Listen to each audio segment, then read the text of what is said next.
వికారాబాద్ జిల్లా దామగుండం పచ్చని అడవి తల్లి అందాలు, వన్యప్రాణులు, పక్షుల కిలకిల రావాలకు నెలవైన ప్రాంతం. నిత్యం బిజీగా ఉండే భాగ్యనగర వాసులు శని ఆదివారాలు సేదతీరే సుందరమైన అటవీ ప్రాంతం. ఒక్క మాటలో చెప్పాలంటే మొత్తం ఉత్తర తెలంగాణకు ఆక్సిజన్ ఇచ్చే అడవి తల్లి వికారాబాద్ దామగుండం అడవులు. అలాంటి అడవుల భవిష్యత్ ప్రశ్నార్థకంగా మారనుంది. ఈ అటవీ ప్రాంతంలో నౌకలు, జలాంతర్గాములకు సిగ్నల్స్ అందించే నేవీ రాడార్ స్టేషన్ ఏర్పాటుకు కేంద్ర రాష్ట్ర ప్రభుత్వాలు పచ్చజెండా ఊపాయి. అయితే పర్యావరణానికి హాని కలిగించే ఈ రాడార్ స్టేషన్ ఏర్పాటుపై పరిసర ప్రాంతాల ప్రజలు, మేధావులు, శాస్త్రవేత్తలు ఆందోళన వ్యక్తం చేస్తున్నారు. ప్రజా సమస్యల పోరాటంలో ముందుండే మహాన్యూస్ వికారాబాద్ దామగుండం ప్రజల పక్షాన పోరాడడానికి సిద్ధమైంది.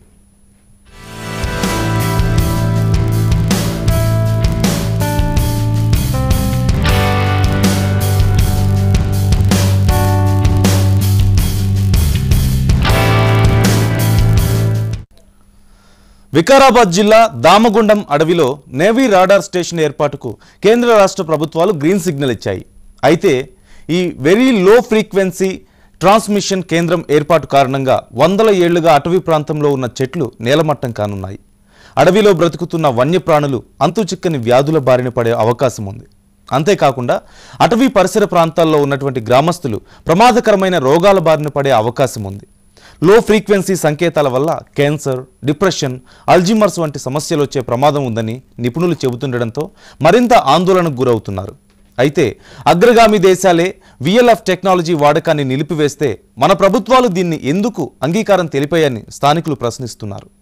ఎన్నో ఏళ్లుగా అడవినే నమ్ముకుని బ్రతుకుతున్న ప్రజలు, వన్యప్రాణులకు హాని జరగడంతో పాటుగా పర్యావరణానికి తీవ్ర నష్టం వాటిల్లనుందంటూ ఆందోళన వ్యక్తం చేస్తున్నారు. అయితే అసలు రాడార్ ఏర్పాటుకు ప్రభుత్వం ఎందుకు గ్రీన్ సిగ్నల్ ఇచ్చింది? ప్రజలకు వ్యతిరేకంగా విఎల్ఎఫ్ స్టేషన్ను ఏర్పాటు చేస్తే ఎలాంటి ప్రమాదం ఉందనే విషయాలపై మరింత సమాచారాన్ని మహాన్యూస్ ప్రతినిధి రాజేష్ ఎక్స్క్లూజివ్గా అందిస్తున్నారు.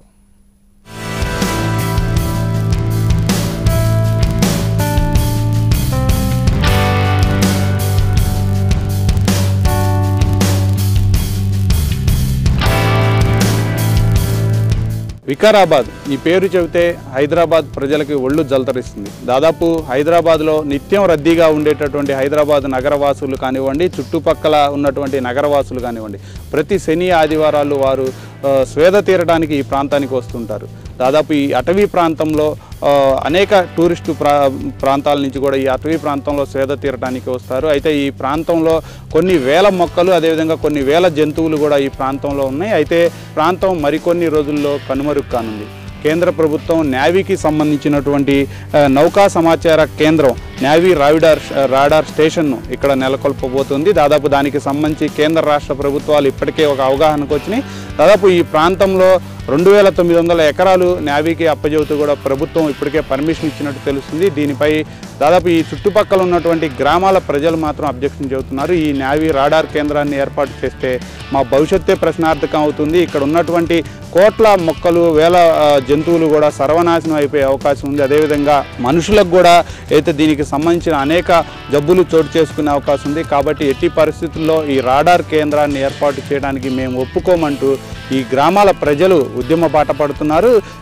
ఈ గ్రామ ప్రజలు చేస్తున్నటువంటి ఉద్యమానికి మహా టీవీ సపోర్ట్ చేస్తూ ప్రత్యేక వారికి బాసటగా నిలవడానికి ఈ ప్రాంతానికి రావడం జరిగింది. మనతో ఈ గ్రామంలో అసలు ఈ రాడార్ కేంద్రాన్ని ఎందుకు వ్యతిరేకిస్తున్నారు, దీనివల్ల వీరికి వచ్చిన నష్టం ఏంటి అనే దానిపై ప్రజలు మాట్లాడడానికి ముందు వచ్చారు. అదేవిధంగా ప్రొఫెసర్లు, పర్యావరణవేత్తలు, అదే స్వామీజీలు అందరూ కూడా దీన్ని ముక్తఖండంతో వ్యతిరేకిస్తున్నారు. ప్రస్తుతం వాళ్ళు మనతో ఉన్నారు.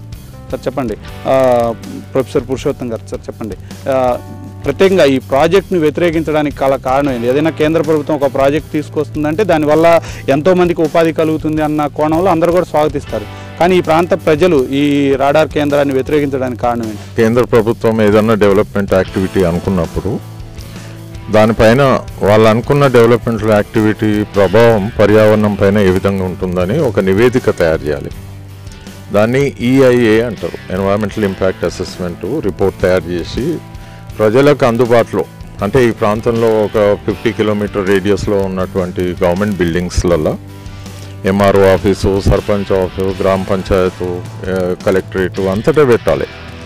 తర్వాత పత్రికా ప్రకటన ఇచ్చి ప్రజలకు ఏం చెప్పాలంటే ఈ విధంగా అనుకుంటున్నాము, ఈ నివేదిక తయారైంది, మీరు దయచేసి ప్రజలందరికీ విజ్ఞప్తి ఏంటంటే వాళ్ళందరూ కూడా నివేదిక చూడాలి. చూసిన తర్వాత వాళ్ళకు ఆబ్జెక్షన్స్ ఏమన్నా ఉంటే అవన్నీ కూడా వాళ్ళు తెలపాలి. తర్వాత ఒక నెల టైం ఇచ్చి ఎన్వైరన్మెంటల్ పబ్లిక్ హియరింగ్ అంటాం, ఈ పర్యావరణ సమస్యలపైన ఒక ప్రజాభిప్రాయ సేకరణ జరగాలి. దానికి జనరల్గా ఏంటంటే కలెక్టర్ ప్రిసైడ్ అవుతారు, ఒకవేళ కలెక్టర్ లేకుంటే జాయింట్ కలెక్టర్, ఇది ప్రొసీజర్. తర్వాత మొత్తం పబ్లిక్ హియరింగ్ను కూడా మొత్తం వీడియోగ్రాఫింగ్ చేస్తాం. మేమెందుకు ఆబ్జెక్షన్ చెప్తున్నామంటే బేసికలీ వికారాబాద్ మన హైదరాబాద్ సిటీకి ఒక లంగ్ స్పేస్. ఎప్పుడైనా కానీ ఎక్కడైనా అడవి అంటే అదొక ఆక్సిజన్ సిలిండర్, ఆక్సిజన్ మాస్క్. అడవి వల్ల మెయిన్లీ మనకు ఆక్సిజన్ వస్తుంది.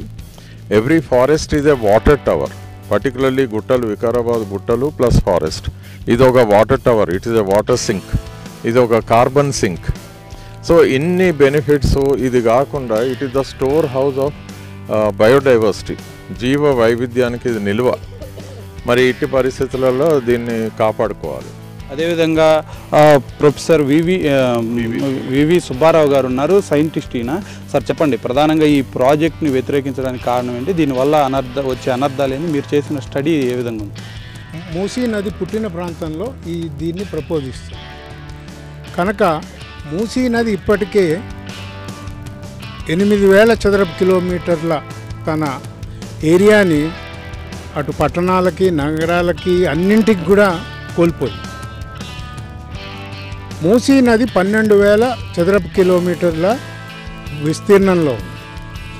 ఇందులో 8,000 చదరపు కిలోమీటర్లు ఆల్రెడీ నగరీకరణలోకి